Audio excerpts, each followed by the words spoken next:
Hey everyone, welcome back to the channel. This is Weijen, the old school meeple, and today we are going to be continuing our series of Final Girl playthroughs for the month of October. Today I've decided on a very unique and special feature film from the series. This is from series 2, and this is featuring the Evomorph on the USS Conrad. So as you might already have guessed, this is pretty much the final girl take on the Alien movie series. And today I will be playing as, surprise, surprise, Ellen, who is obviously modeled after Ellen Ripley from the movies. Now, Ellen has only 4 health to start with, and she needs to save 6 victims before she can activate her final ultimate power. But her ultimate power is that whenever you successfully resolve a search action, you can look through any of the location's unused item cards rather than just of that space. And the reason for that will become apparent in a short while. I will explain it in a bit. But I just wanted to take some time before we started to really talk about what makes this feature film so unique. So I think first let's talk about the killer, in which case this is the Evomorph, and this is their take on the Xenomorph from the Alien movie series. Now the interesting thing about the Evomorph is that it has 3 stages essentially, and it starts off first as a hatchling, as you can see here, a really tiny little, like a alien scorpion thing with that yellow stinging barb at its end. Now in this form, it actually only moves 1 space for each boot icon, but it does a whopping 10 damage. And the other interesting thing about the hatchling is that the horror level doesn't actually go up if, for example, a victim dies due to a tarot card or an event. It only goes up if the killer actually kills a victim. Otherwise, you simply lose time if you're instructed to increase the horror level instead. Now, the Evomorph hatchling starts off with just 4 health, but when it kills its first victim and it increases the bloodlust to the next step, it will then activate the Evolve keyword, which is a special ability for the Evomorph. And when it evolves, we will shift the evolution marker 1 down and it becomes a youngling. And the special thing about it when it evolves for the first time into a youngling is that it vanishes. And what does that mean? Well, we remove the killer meeple, remove the killer miniature from the board, and it skips its killer phase, and we don't draw a tarot card, but instead we draw one of these ambush cards, where they simulate how the killer essentially comes out from like the tunnels or the air vents and tries to ambush you. That really adds to the atmosphere of the game. And then if it evolves 1 more time into the adult, that's when it suddenly gets 10 health. It becomes a whole lot harder to kill. And that's the final version of the Evomorph.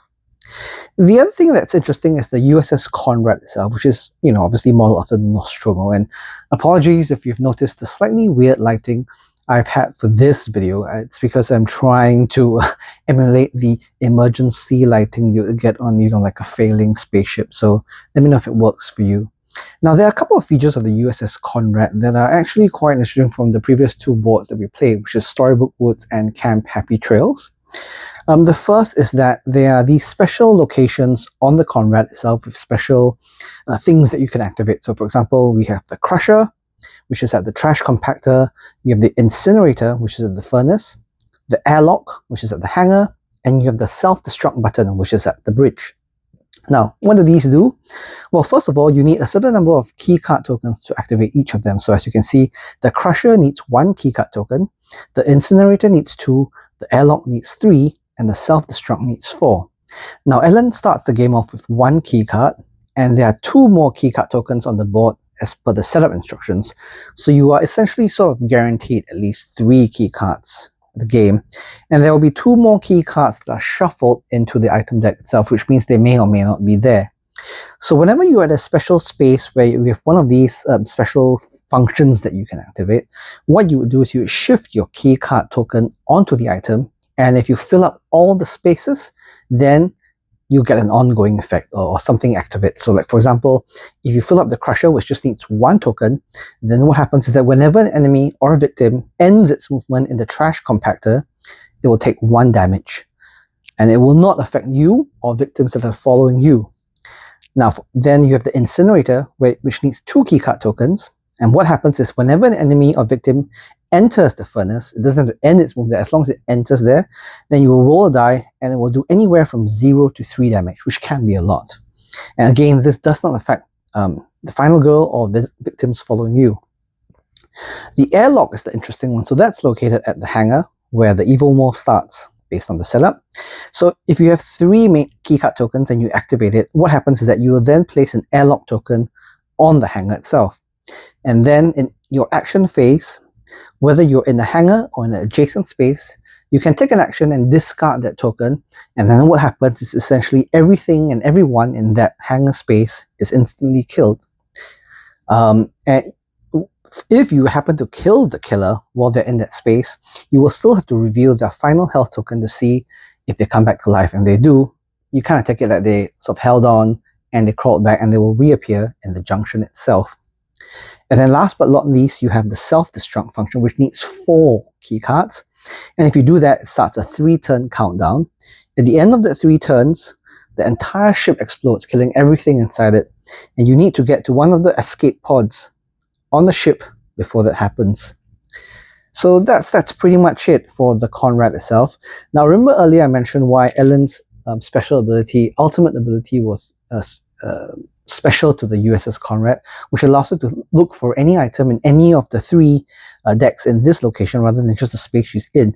Well, that's because there is a special item that appears on the board at the start, and that is the Super Loader item.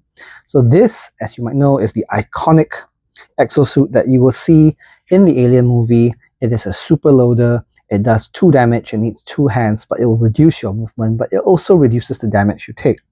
Now, although it starts on the board, Ellen can't actually use it until she finds the keys to it. And the keys are obviously somewhere in the deck, or they may not be if they didn't get shuffled in. So Ellen's ultimate ability lets you essentially dig for that key easily if it doesn't appear at the top. So that's pretty much it. I'm just going to move the special functions just off the side of the board for now, because we will need them until we need to activate them. And then I am going to... Oh, the other thing is, for this Evomorph, instead of 10 tarot cards, we only have 8. And the reason why is because when it vanishes, it skips its turn sometimes for the game. Actually could take longer than 10 turns, because if it's in a vanished state for longer than 2 or 3 turns, then it actually prolongs the game a little bit. Now I'm just going to finish the setup here by turning up the first event card, and that is Orphan Girl. The victim closest to you is now the orphan girl. So there are 1, 2. So the thing that's not clear here is, right, so the one thing I forgot to explain about the Conrad is that you see these yellow sort of pathways here that maintain shafts. Now you can't pass through them normally, but you can use one of your key cards to sort of open them. And if you do open them, you need to put your token there to show that they've been unlocked. And then you and victims can follow you. You can move through them and victims can follow you through them, but the killer will not be able to use them. The question is, do they count for adjacency or nearestness? I'm thinking not. So in this case, the nearest victim is probably the one that's 2 spaces away, and that's someone in the junction. So we'll place one of the victims in the junction with the white meeple, and she is the orphan girl. So while the orphan girl is in my space, +1 victims will follow you, and I may freely move to inactive maintenance shafts. That is incredible. I don't have to use my key card to move through them. Now, the thing about this game here is that there are a couple of options of ways to tackle it. Now, the Evomorph at the start as a hatchling has only 4 health. One option is I could move to the mess hall, try and grab the Vibro Claw, and it will help me to try and kill the Evomorph while it's still a hatchling. The other thing is that it only moves once, so I may have a chance of pulling all of these guys out because the mess hall itself is quite near. I can still get the Vibro Claw, sprint over, and pull them down. Yeah, that might be a viable option. Okay, let's see how we'll do this. Okay, so I think as a start, as I always do, my first action is always going to be focus to try and reduce the horror level.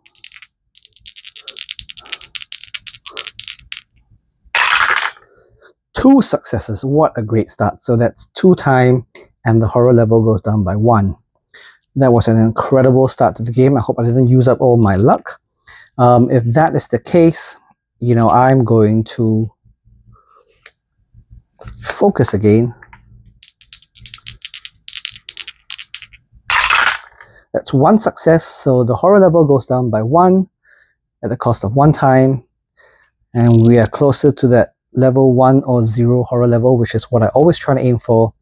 And then I'm going to use my keycard to unlock this maintenance shaft here. And I'm going to try and walk into the mess hall to try and get those vibro claws. So I'm going to play my walk. So that's 2 dice. So no successes at all. So that means that I will move 1 space, but it will cost me 1 health. Now I only need 4 health, so that's a precious commodity, and it will also cost me 2 time, which is not ideal. I think if that is the case, I'm just going to end my turn there. I've got 5 times, so I will use 2 to purchase the search, and then I will use 3 to purchase distraction, and then we reset to 6, and these go here. So the reason why I'm going for the Vibro Claw is that it's got quite an interesting ability in that it allows you to do 1 damage if you successfully use a card like Guard or Retaliate to reduce the damage. So that's additional damage you do when you're guarding. So that's pretty cool. Okay, so that's it. So we move on now to the killer phase. So the Evomorph targets a victim. It moves 1 space. The nearest victim is this way. There's no victim in the space that doesn't attack. And then we'll draw and resolve a terror card. Game over, man. Game over. If there are no victims on the board, discard this card. Draw the next terror card. Doesn't work. So we increase the horror level by 1, unfortunately. And then it targets a victim. It moves and it attacks. Well, that wasn't ideal. So it moves in here and it's going to attack one of them. So if the Orphan Girl dies, it's going to do 3 horror to me. And if we follow the Grim rule here, it will kill the Orphan Girl first. So that was not great at all. So the Orphan Girl dies. The horror level goes up by 3. And it goes up by 1 for the Bloodlust. So it evolves. And when it evolves, it will vanish, which means I remove it off here. And I'll replace it with the Youngling, which is here. And then this is not great. Okay, well, that was it for the killer phase. We now move on to the panic phase because a victim was killed. So these 2 are going to panic. So I'm going to roll 2 dice to see which way they run. So a 2 and a 6. So one of them is going to move this direction and one of them is going to move this direction. And for the upkeep phase, that's it. So now it is my turn. Right. Let's start off with distraction since I already bought it. So I'm going to roll 2 dice for a partial success. So I'm going to discard the weak attack and the short rest. And I'm going to convert this to a single success, which means I gain 1 time and I reduce the horror level by 1. And then I'm going to search.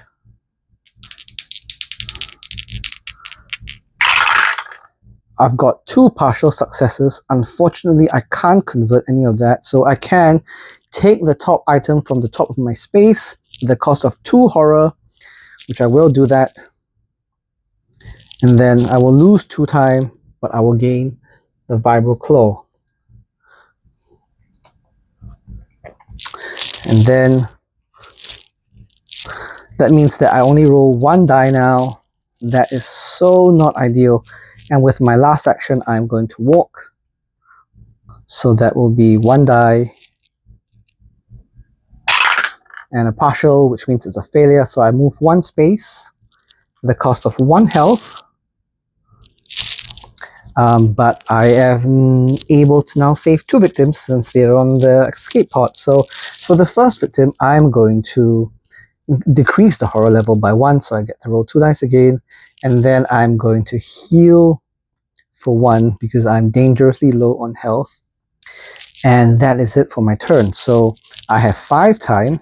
I'm going to take back all the 0 cost cards. I'm going to get a sprint. I'm going to get a guard, and a close call for 5.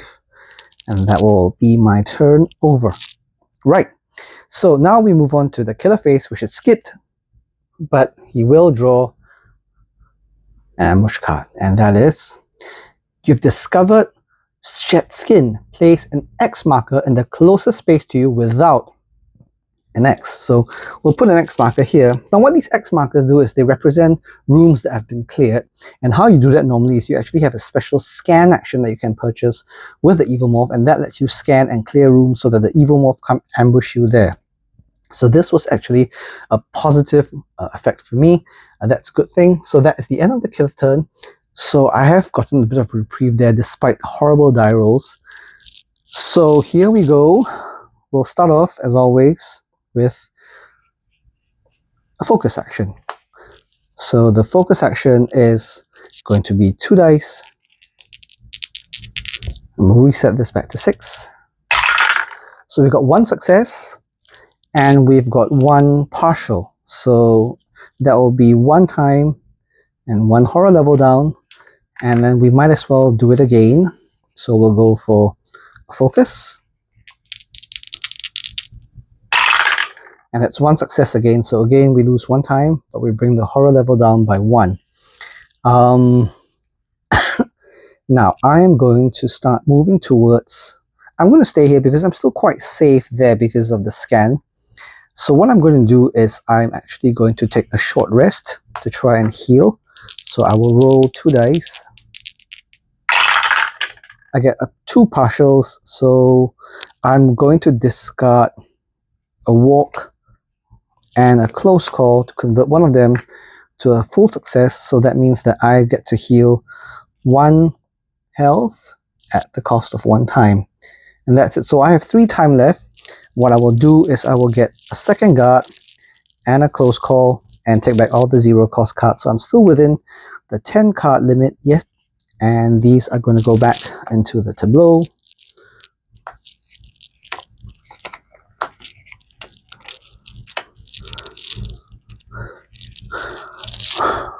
Well, let me think about it. Maybe I will not get the guard and I will not get the other close call. I will get a distraction instead because I want to try and bring that horror level down.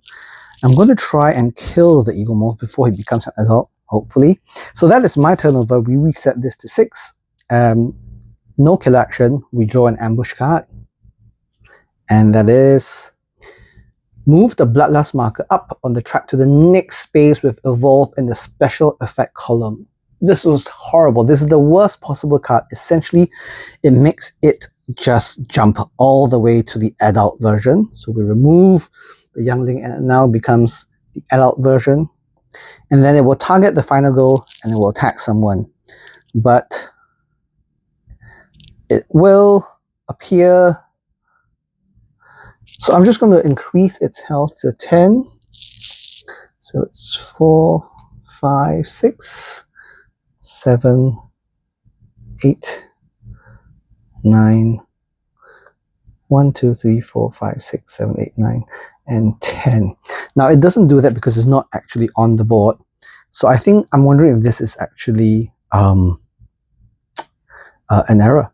So, well, we will put it aside, but we will now flip this card over. So whenever it does an ambush action, it will look at the adult side. So we also have to reveal its dark power, and its dark power is Symbiotic Camouflage. When revealed, place the Evomorph in the closest space to you without an X. So that will be here, and then we remove the X's. And then when drawing ambush cards, we draw +1 and choose the card with the higher danger. Wow, okay, that is not great. This is a full adult now, and we are trapped in one end of the escape pod. This is not good. Okay, well, let's see what we can do here. I'm going to try and save those 2 other guys on the other side before he gets to them. Now, this is not an escape space. So I'm going to do a sprint. Well, no, I'm going to do my distraction first. So let's hope we get some good rolls here. We get a failure. So We will decrease the horror level at the cost of 4 time, not ideal. And then I'm going to walk first. A failure. So I'm going to move 1 space towards the Evomorph. I will take 1 damage and I will spend 2 time. And then I'm going to do a weak attack. So that would be 2 dice. 1 success. So I will do 1 damage, which is modified by 1. So I'll do 2 damage because I have the Vibro Claw. So that's 2 damage off the Evomorph. And then I will do 1 damage to myself. So I'll take 1 damage. And because I am out of time, essentially, what I need to do, well, yeah, I'm out of time. So what I will do is I will discard, oh, well, this search card shouldn't be here. I will discard,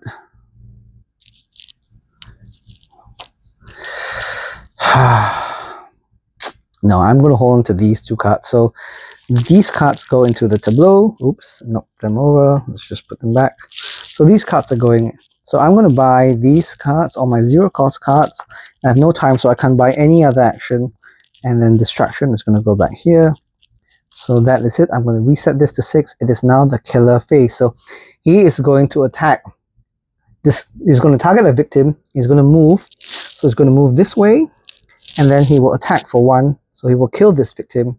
His bloodlust goes up. But nobody panics because there are no other victims left in his space. And then we'll reveal a terror card. And it is game over, man. Again. So the horror level goes up by 1. He's going to target a victim, move and attack. So he's going to move here. He's going to attack and kill one of the victims. His horror level goes up by 1 because the bloodlust has gone up. And then now this victim is going to panic. So I'll roll a die for the victim, and the victim is going to move 1. They move out here, which is good for me. I can try and save them. Okay, so it is back to my turn. I am going to now sprint. So, or should I use a focus first? No, I should use focus first. So right, so I will use focus. So 1 success, which is great. So I lose 1 time, but reduce the horror level by 1. And then I'm going to sprint. So that is a partial. So I will discard the short rest. Well, I do need that short rest, I think. Oh, I will discard the walk and the focus. And then that will convert it to a success. Then I can move 2 spaces. So that is 1, 2, at the cost of 1 time. And then I will do a short rest.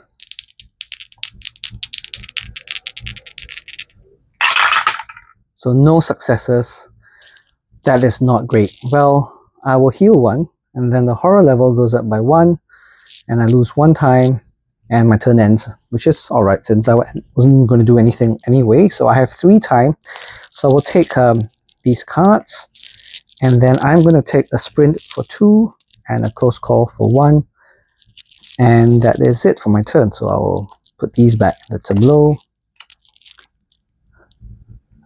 Okay, so it is now the killer's turn. So they will move 3 spaces. 1, 2. It will kill the victim.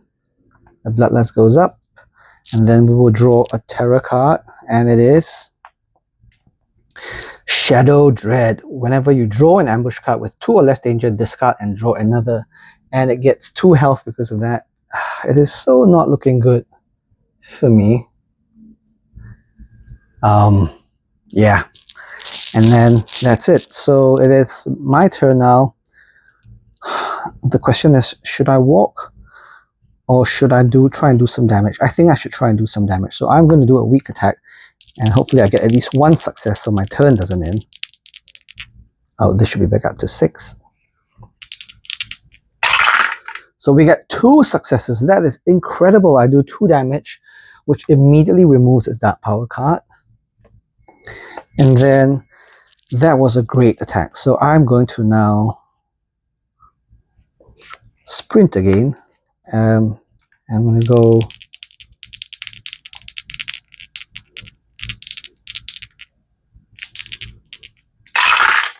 So that's one success and one partial. So I'm going to leave it as that. So that will cost me 1 time. I will move 1, 2, which ends my space here.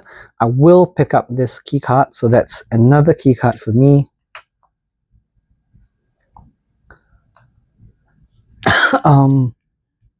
Right, so should I walk? I think I should. Let's do it. I'm going to walk. That's a success. So I move 1 space into the furnace. And it will cost me 1 time. So I'm done. So that I have 4 time. I'm going to take... oh, this is interesting. Do I try and go for the kill? Huh. Well, I'm going to take all the 0 cost cards first. So I've got 2 focus, a walk, sprint. You know what? I'm going to take a search card for 2. And with the other 2, I'm going to take the other sprint. I'm going to see if I can find the super loader key, and that might help me kill the Evomorph. Yeah. Okay, I think that's it. So that's 6. So the Evomorph is going to move now. It's going to kill this victim, and it will increase the bloodlust. And the horror level is max now. That is not ideal at all. And then we'll draw a terror card. Solar Interference. Remove all X's from the board and all maintenance cards. Then roll a die for each X and place it as follows. So we have 6 X's. So I'm going to roll. So for the first X, it is the upper left maintenance shaft, okay?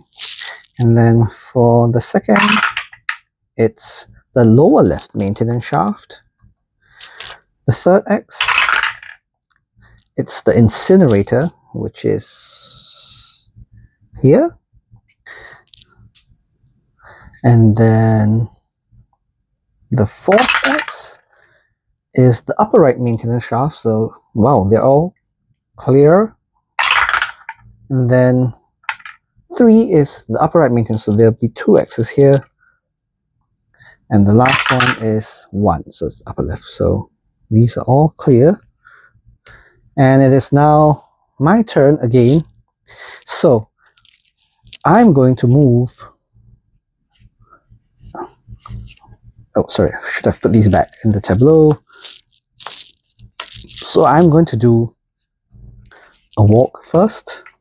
With what? No, I need to decrease that horror level as soon as possible. So I'm going to take a focus action first. It's a failure. So I'm going to spend a close call to re-roll it. And it's a partial, so I am going to discard the short rest and the other focus to reduce the horror level by 1 for the cost of 1 time. That was so not ideal. What a waste of cards. So I'm going to take 2 cards. So I'm going to walk, and at least I can roll 2 dice now. So I've got 2 partials, which is a failure. That is not great. So I'm going to move. It will cost me.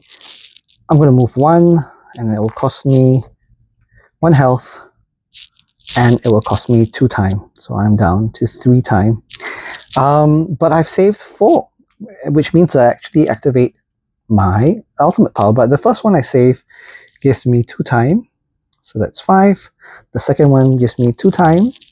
That's 7. Third allows me to take a search card. So I have a search card.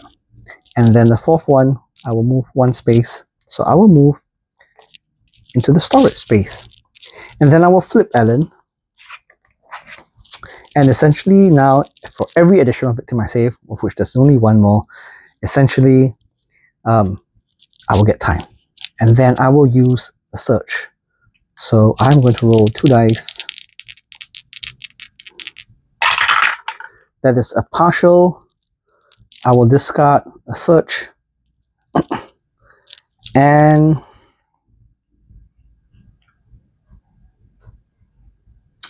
oh, this is tough. I'll discard a search and a guard. So it will cost me 1 time and I will get to turns to partial. So I can now search through all the item decks and see if I can find it. And there is the super loader key. So that is great. I have the super loader key. I'm going to try and make my way there. So what I'm going to do is I will put it in my backpack, and I will shuffle the item deck.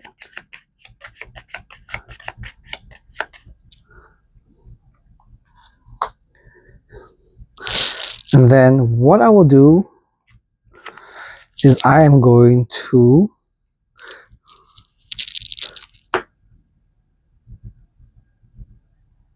use my keycard, unlock this maintenance shaft, and I'm going to sprint for it. Well, 1, 2, 3, 1, 2, 3, 4. Yeah, that's what I'm going to do. One success, that's great. So it cost me 1 time. I'll move 2 spaces. So that's 1, 2. And that's it for my turn. So I have 5 time. I'm going to buy the sprint for 2 and destruction for 3, and I'll take the free cards. So I'll put all these back. So sprint goes here, search, guard, search, walk, short rest, focus, close call, focus. Okay, and that is my turnover. So I'm resetting this back, and it is now the killer's turn. So it is going to move 4 spaces, so it will reach this last victim easily. It will kill it, and it goes up to maximum bloodlust. So we are now going to be heading straight towards the finale, I think. We draw a tarot card. Incinerator malfunction. All victims adjacent to the furnace panic, which there are none. Roll a die for everyone in the furnace, of which there are none. It targets the final girl, it will move, and it will attack. So it's going to move 1, 2, 3, 4, and it attacks me. Unfortunately, I got rid of my guard, so it's going to do 4 damage, which means that it has possibly killed me. Let's reveal the final health token, and it is blank. So Ellen dies, unfortunately. Oh, that was unfortunate. I think what really killed me was the horror level being so high most of the time, and how it evolved almost immediately to the adult. That was probably one of the worst things. I was lucky enough to get the Vibro Claw, but I didn't really get to use it much. And even though I just got the super loader key, I didn't manage to get the super loader in time before the Evomorph killed me. That was incredible. I mean, that was amazing. I'm glad that I managed to save 6 victims and activate my ultimate power, but I did not want to die so soon. Let's just have a look at what its finale card was. So it would have been the perfect organism. So it would have moved twice and attacked twice. That is just deadly, especially when it is at max bloodlust, doing 4 damage per attack. I barely scratched it. He still has 8 health, so I wasn't really that close to killing it, but I think I could have done it if not for that one tarot card that moved it towards me and killed it. Well, if it was in the furnace, who knows. Alright, so that was Ellen at the USS Conrad fighting the Evomorph, and unfortunately this time Ellen died. I hope you all enjoyed that playthrough, and if you like this channel and my content, please like and subscribe, and I'll see you guys soon. Thanks.